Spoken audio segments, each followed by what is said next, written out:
मित्रांनो, जर तुम्ही एम-पी-एस-सी कंबाईन 2027 साठी प्रिपेअर करत असाल, तर हा व्हिडिओ आपल्यासाठी खूप जास्त इम्पोर्टंट आहे. बघा, एम-पी-एस-सी कंबाईन 2026 ग्रुप बी सर्व्हिसेसची प्रिलिमिनरी एक्झामिनेशन हे 14 जून 2026 रोजी पार पडली.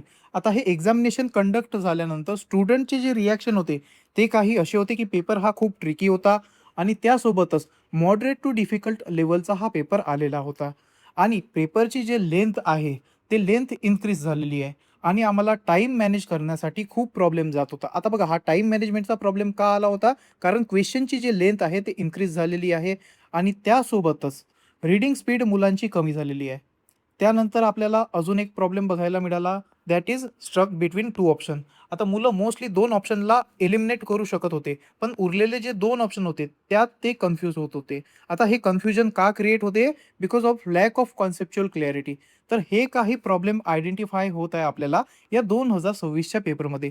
जर आपल्याला 2027ची एम-पी-एस-सी कंबाईन एक्झामिनेशन क्लिअर करायची आहे, तर आपल्याला या प्रॉब्लेमला एलिमिनेट करणं खूप गरजेचं झालेलं आहे. आता आपल्यासाठी महत्त्वाचं हे होते, की आपण काय फॉलो केलं पाहिजे फॉर क्लिअरिंग 2027ची प्रिलिम्स. तर बघा, आपण एक प्रॉपर स्ट्रॅटेजीला फॉलो केलं पाहिजे. आपण रँडम स्टडी करू, जसं एक्झामिनेशनचं नोटिफिकेशन 2 ते 3 महिने किंवा 4 महिने आधी येते. कधी-कधी 4 महिने आधी येते, कधी-कधी 3 महिने आधी येते. तर आपण या लास्ट 3 महिन्यामध्येच प्रिलिम्सची तयारी करतो आणि मेन्सची पण तयारी अझ्युम करून घेतो, की आपण प्रिलिम्ससोबतच हे तयारी करत आहे. तर या रँडमनेसनी जेव्हा आपण स्टडी करू, तर हे आपल्याला एक्झाम क्लिअर करण्यास मदत करेल का? तर नाही करेल. आपल्याला एक प्रॉपर स्ट्रॅटेजी फॉलो करणं खूप गरजेची आहे. आता हे प्रॉपर स्ट्रॅटेजी आपण फॉलो कसं करू? सगळ्यात पहिले आपल्याला प्रिव्हियस इयर क्वेश्चन बघावं लागेल. प्रिव्हियस इयर पेपर बघावं लागतील. त्याच्यावरून आपल्याला लक्षात येईल, की एम-पी-एस-सीचा माइंडसेट काय आहे? तर बघा, आपल्याला 2026चा पेपर काय शिकवत आहे? तर तो सगळ्यात पहिले आपल्याला हे सांगत आहे, की जो प्रिव्हियस इयर क्वेश्चन आहे, हे प्रिव्हियस इयर क्वेश्चन खूप इम्पोर्टंट राहतात आणि त्यासोबतच हे आपल्याला एम-पी-एस-सीचा माइंडसेट काय आहे, हे शिकवतात. त्यामुळे आपण यांना इग्नोर नाही केलं पाहिजे. त्यासोबतच करंट अफेअर्सवर आपण टार्गेट केलं पाहिजे. करंट अफेअर्सला एकतर डेली किंवा मंथली आपण कव्हर केलं पाहिजे. या दोघांपैकी एकही आपण करू शकतो. एक तर तुम्ही डेली टार्गेट करू म्हणजे डेली करंट अफेअर कव्हर करू शकता किंवा मंथली करंट अफेअर कव्हर करू शकतात. आता बघा, आमच्या टेलिग्राम चॅनलवर आम्ही इथे फ्रीली हे करंट अफेअर प्रोव्हाईड करत असतो. त्यामुळे आमच्या डिस्क्रिप्शनमध्ये जाऊन, या व्हिडिओच्या डिस्क्रिप्शनमध्ये जाऊन तुम्ही आमच्या टेलिग्राम चॅनलला पण जॉइन होऊ शकता.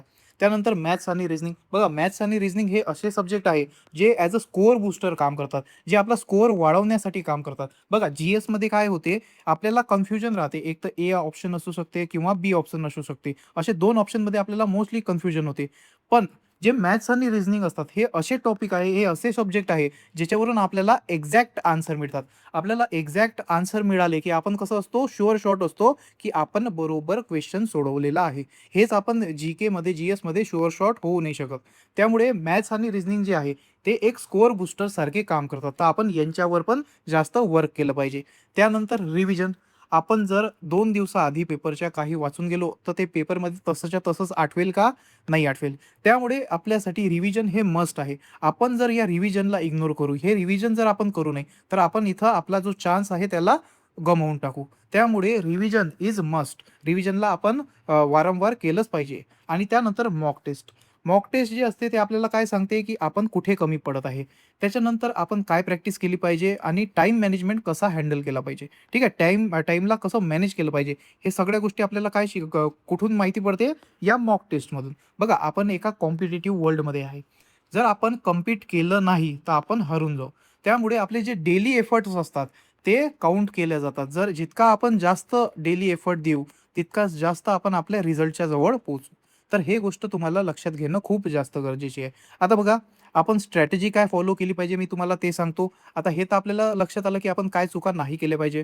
पण आता स्ट्रॅटेजी काय फॉलो केली पाहिजे, ते मी तुम्हाला सांगतो. जसं प्रिपरेशनला बघा, आपण 3 फेजमध्ये डिव्हाईड करू. आता सध्याशी आपण 10 ते 12 महिन्यांचा प्लॅन घेऊन चालत आहे, की या एक्झामिनेशन या मंथपासून, जसं जूनपासून ते पुढच्या जूनपर्यंत आपल्याजवळ 12 महिने आहे. आपण 10 ते 12 महिन्याचा प्लॅन घेऊन चालत आहे, ज्याच्यात आपण बेसिक बिल्डिंग करू.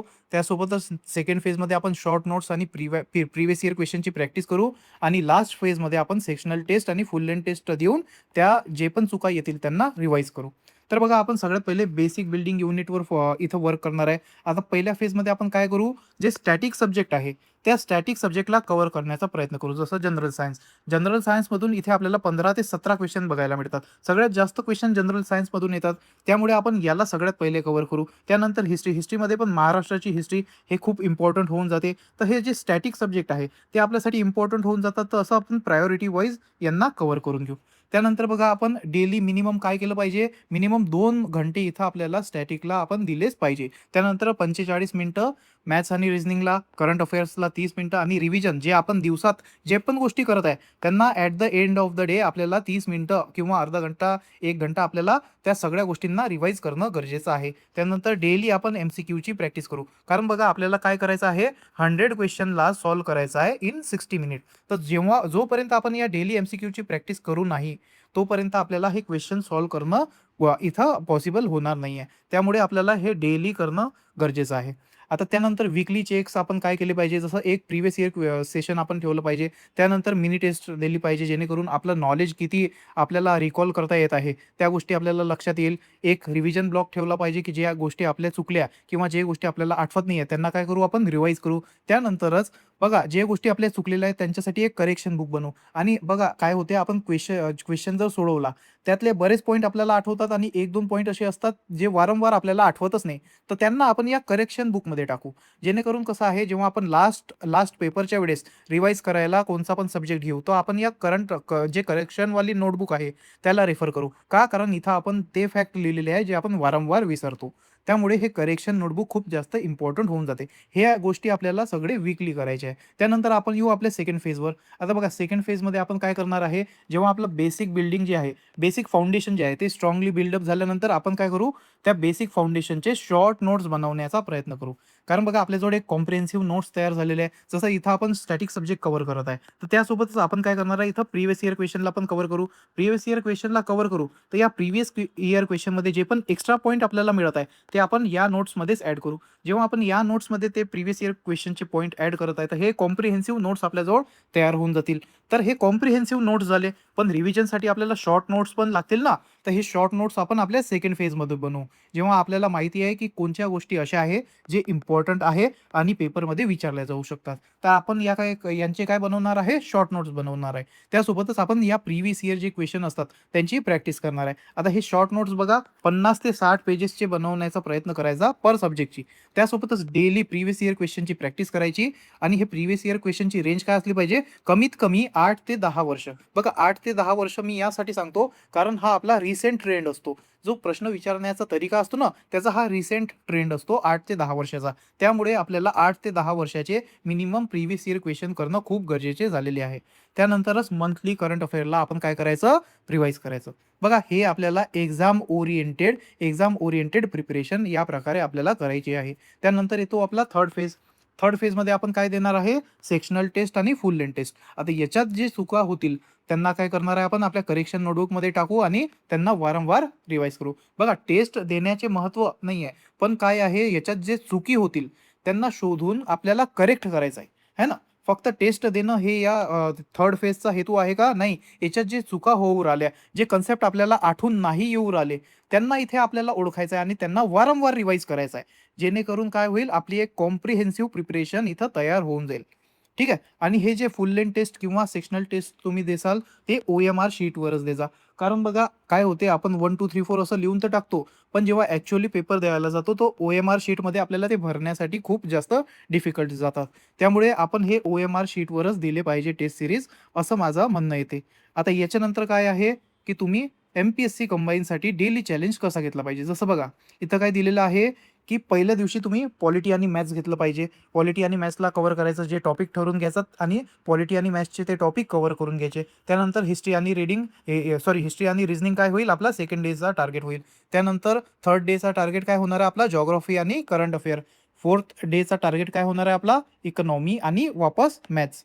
त्यानंतर फिफ्थ डे सायन्स आणि रिझनिंग आणि सिक्स्थ डे महाराष्ट्र GK आणि PYQ. आणि जो आपला 7th डे राहणार आहे, तिथं काय करू आपण, या 6 दिवसात ज्या पण गोष्टी केल्या त्यांना रिवाईज करू आणि एक मिनी टेस्ट देऊ. जेणेकरून काय होणार आहे, आपली प्रॅक्टिस पण होणार आहे आणि कॉम्प्रिहेन्सिव्ह कव्हरेज पण होणार आहे आपल्या पूर्ण सिलेबसचा. ठीक आहे. तर अशा प्रकारे आपण 7 दिवसाचा रूल बनवला पाहिजे आणि 7 दिवस या सगळ्या गोष्टींना फॉलो केलं पाहिजे अप टू द 6 मंथ्स. त्यानंतर आपण शॉर्ट नोट्स बनवू आणि सेक्शनल टेस्ट आणि फुल लेंथ टेस्ट हे देऊ.